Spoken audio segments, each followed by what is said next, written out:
નમસ્કાર મિત્રો, હું છું કિશોર વાઘેલા. આપ સૌનું હાર્દિક સ્વાગત કરું છું આપણે નવા વિડીયોમાં.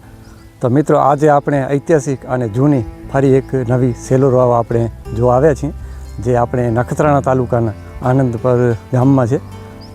જે લોકેશન છે તે આ વાડી વિસ્તાર છે ને આ રસ્તો છે તે એકદમ આપણે ગામની અંદરથી આવે છે, આનંદપર ગામથી. ત્યાં પણ આપણે તેના સીન જોઈશું.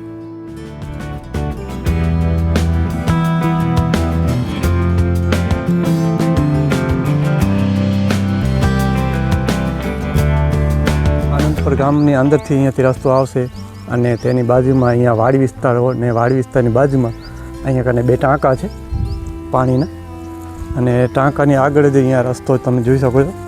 આ સામે આ રસ્તો જાય છે અને રસ્તાની બાજુમાં જ અહીંયા આ મોટો જે લાઇટનો થાંભલો છે, સેલોર વાવ આવેલી છે. તો કેવી છે સેલોર વાવ અને કેટલી જૂની ને તેની માહિતી આપણે આ વિડીયોમાં મેળવીશું.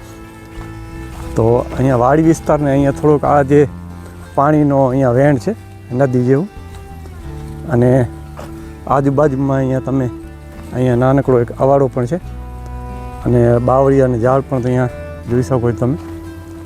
અને અહીંયા જ આ સેલોર વાવ જે આવેલી છે, હવે કેટલા વર્ષ જૂની છે તે આપણે જાણીશું અને કેવી છે તે પણ આપણે જોઈશું. તો અહીંયાથી આ શરૂઆત થાય છે સેલોર વાવની. તો આ જે સેલોર વાવ છે લગભગ તેની પહોળાઈ આપણે જોઈએ તો લગભગ 5 થી 6 ફૂટ પહોળાઈ છે, અને લાંબી કેટલી છે તે પણ આપણે જોઈ લઈએ. તો અહીંયાથી લગભગ લંબાઈની આપણે વાત કરીએ તો 50 થી 60 ફૂટ, લગભગ 60 ફૂટ જેવી લંબાઈ છે આની સેલોર વાવની. તો બહારથી આપણે જોઈએ ને પછી અંદરથી પણ જોઈશું અંદર પાણી છે કે નહીં ને અંદર કેવી છે તે પણ. તો હાલ આપણે બહાર પહેલાં જોઈ લઈએ. તો બહાર આપણે અહીંયા જે આ મેન સેલોર વાવ જે આપણે દરેક સેલોર વાવમાં જોતા હોઈએ કે અંદર પગથિયા દ્વારા નીચે જઈ શકાય, ને અમુક સેલોર વાવ છે તે સ્ટેપ બાય સ્ટેપ જે 1, 2, 3 માળની હોય છે ને, આ કેવી છે તે પણ અંદર આપણે જોઈશું. અહીંયા જે સેલોર વાવ છે તે ત્યાંથી શરૂઆત થાય છે અને પગથિયા છે, પગથિયા પણ આપણને અહીંયાથી દેખાઈ રહ્યા છે. અને આટલા સુધી આ જે તેનો એન્ડ છે. અને અહીંયા કને જે કૂવો, તે દરેક સેલોર વાવમાં આપણે જોયું હશે કે લાંબી સેલોર વાવ અને તેની બાજુમાં કાં ગોલ કૂવો હોય ને કાં ચોરસ કૂવો હોય. તો અહીંયા પણ એક ચોરસ કૂવો છે, અને કૂવાની અંદર અહીંયા વડલાનું ઝાડ જે ઉગેલ જોઈ શકો છો. અને કૂવાની અંદર આપણે જોઈશું કે પાણી છે કે નહીં. તો અહીંયાથી આપણે અંદર જોઈએ તો પાણી તો દેખાઈ રહ્યું છે, જોઈ શકો છો તમે. હાલ પણ અહીંયા પાણી છે અને કૂવો પણ ચોખ્ખો એવો લાગી રહ્યો છે આપણને. અને અહીંયા વડલાનું ઝાડ ઉપર આપણને જોવા મળી રહ્યું છે. અને અહીંયા કને જે આજુબાજુમાં વાડી વિસ્તાર અને જંગલમાં હોવાથી જે પશુ કે ઢોર કે જનાવર અહીંયા અંદર પડી ન જાય તે માટે સાઈડમાં જે કાંટા રાખવામાં આવે છે. અને હવે આપણે અંદર જોઈશું. તો આ જે આવી સેલોર વાવ કચ્છમાં અનેક એવા જગ્યાઓમાં, ગામડાઓમાં, સિટીઓમાં અને જંગલોમાં ઘણી એવી આપણને જોવા મળે છે.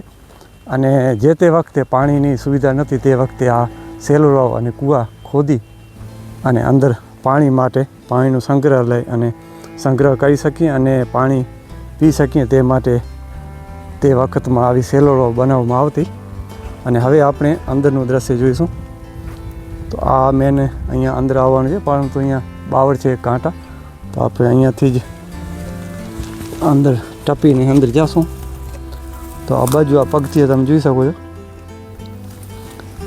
અને હાલ લગભગ અહીંયા કને જ થોડો ભાગ છે તે પથ્થરનો ચણતર જે અહીંયા પડી ગયો છે, આટલો ભાગ.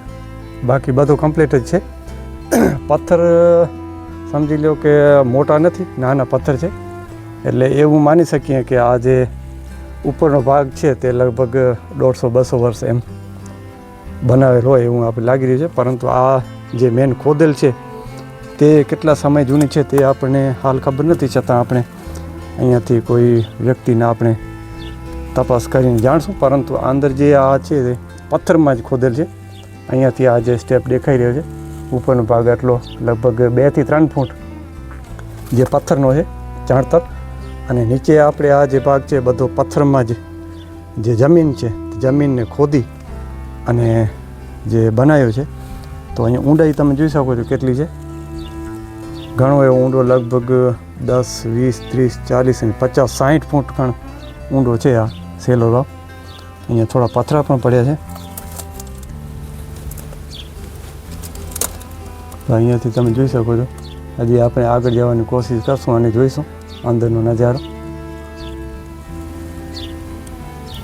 તો હાલ આપણે નીચે ઉતરી રહ્યા છીએ અને અહીંયા કને પથ્થર જે ઉપરનો આ ભાગ જે પડ્યો છે તેના પથ્થરો બધા અહીંયા કને નીચે પડ્યા. તેના કારણે અહીંયા થોડીક હાલવા માટે આપણે થોડીક તકલીફ થશે, કારણ કે પથ્થરોમાં જીવજંતુ પણ હોઈ શકે. હાલ ગરમીની સિઝન છે, છતાંય આપણે જેટલું બનશે એટલું જોવાની કોશિશ કરશું.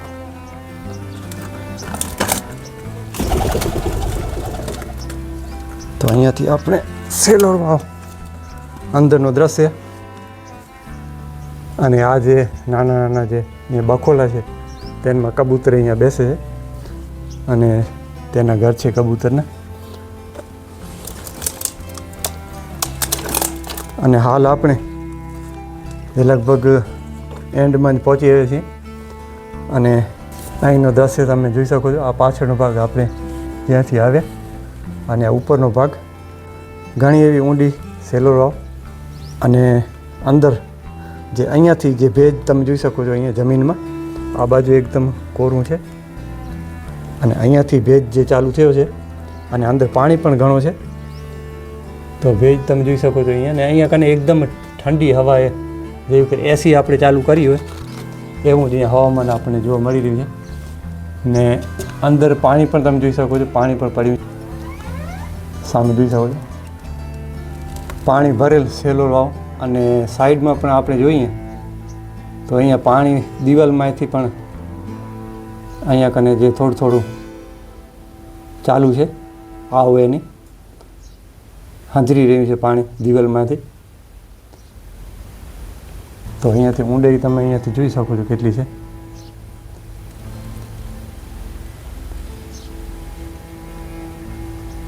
તો બહુ ઊંડી અને સરસ મજાની જે પથ્થર જે છે તે હાલ વ્યવસ્થિત, ક્યાંક તેનો ઘસારો ક્યાંય નથી, એકદમ ફિનિશિંગવાળી સાઈડો છે અને પાણી પણ ભર્યું છે હાલ. અને હવે આપણે ઉપર અહીંયા જોઈએ તો પથ્થર તમે જોઈ શકો છો કેટલા પથ્થર છે અહીંયા. આ બધા પગથિયા છે, બધા પથ્થરથી અહીંયા દટાઈ ગયા છે, એટલે હાલવા માટે થોડુંક અહીંયા અને સંઘર્ષ આપણે કરવો પડે. છતાંય આપણે જે વસ્તુ આવી ઐતિહાસિક અને જૂની આપણે ક્યાં પણ જાણવા મળે તો આપણે તે જરૂર આપણે જોઈએ, જાણીએ અને બીજાને પણ જોવા જાણવા મળે. તે માટે આપણો સંઘર્ષ જે કચ્છની ઐતિહાસિક જગ્યાઓનો. તો ચાલો હવે આપણે ઉપર જઈએ.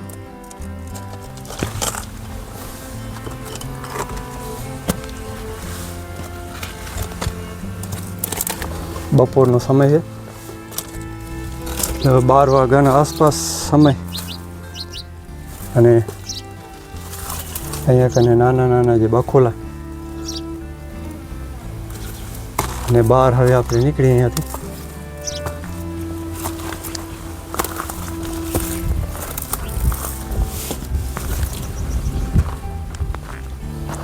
તો આ છે સેલો રાવ, નખત્રાણાના આનંદપુર ગામમાં આવેલ છે. તો મિત્રો આજે આપણે ફરી એક ઐતિહાસિક અને જૂની એવી સેલો રાવ જોઈ, જે નખત્રાણાના આનંદપુર ગામમાં આવેલી છે. તે તમને લોકેશન અને સેલો રાવ કેવી લાગી તે કમેન્ટમાં અવશ્ય લખી જણાવજો. અને તમારા ગામમાં કે ગામની આજુબાજુમાં કે જંગલમાં આવી કોઈ જોવાલાયક સ્થળ કે જગ્યા હોય તેના વિશે આપણા વિડીયોના કમેન્ટમાં તમે લખી જણાવજો. તો આપણે તે પણ લોકેશન આપણા વિડીયો દ્વારા માણસો સુધી પહોંચાડી શકીએ. અને આવી વસ્તુઓ જૂની જે ભવિષ્યમાં કદાચ હોય કે ન હોય, પરંતુ આપણા વિડીયો દ્વારા ભવિષ્યમાં આપણા ગામના લોકો કે આજુબાજુના લોકોને જાણકારી મળે કે જે તે વખતે કેવી સુવિધા હતી અને તે વખતે કેવી રીતે માણસો પાણી પીતા તેની માહિતી અને ઇતિહાસ બધા જાણી શકે. ધન્યવાદ.